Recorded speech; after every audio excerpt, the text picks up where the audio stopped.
Buongiorno a tutti et bienvenue chez Symposium. Cette semaine est dédiée aux amoureux. Et comme on ne peut pas prévoir une sortie à deux, on a pensé de vous accompagner dans le dressage de votre table pour la Saint-Valentin. Mathis a déjà commencé sa mise en place et nous montre quelques détails.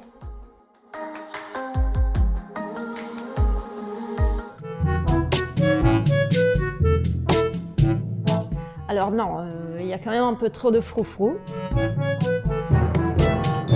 Votre table pour deux fera beaucoup plus effet avec un dressage simple.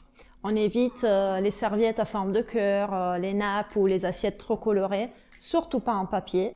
On fait attention avec les décorations. On les choisit en fonction des couleurs et styles des autres éléments sur notre table et dans tous les cas, on n'en met pas trop. Si on a reçu des fleurs, on les met sur la table ou à côté dans la même pièce pour qu'on les voit pendant la soirée. Mais on évite les décorations trop grandes qui nous cachent si on est face à face. N'oublions pas que l'attention doit rester sur notre couple et non pas sur la table. Pour une soirée romantique, on crée l'ambiance et on le fait grâce aux 5 sens. Si on a une cheminée, elle est rigoureusement allumée. Elle apportera de la chaleur dans la pièce et dans l'atmosphère. Et sinon, on allume beaucoup de bougies. On mettra des petites bougies sur la table et des plus grosses dans toute la pièce. Les bougies ne doivent pas forcément être parfumées. Elles apportent simplement le côté touché de la chaleur. Pour le parfum, on utilisera un encens ou une huile essentielle.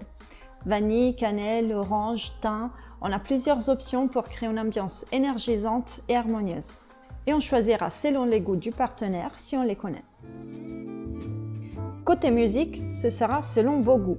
L'important est que le volume reste assez bas pour donner la possibilité de se parler doucement.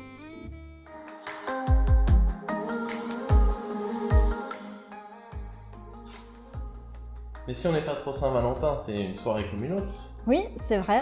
Puis même avec des enfants, ce n'est pas le plus simple de profiter d'un dîner à deux. Mais je vous conseille tout de même de prendre l'occasion pour vous réserver un petit moment à deux. Peut-être après que les enfants soient couchés, pour un dessert à la lueur des chandelles ou un petit cocktail, non? On verra. Bonne soirée, bonne Saint-Valentin. Au revoir.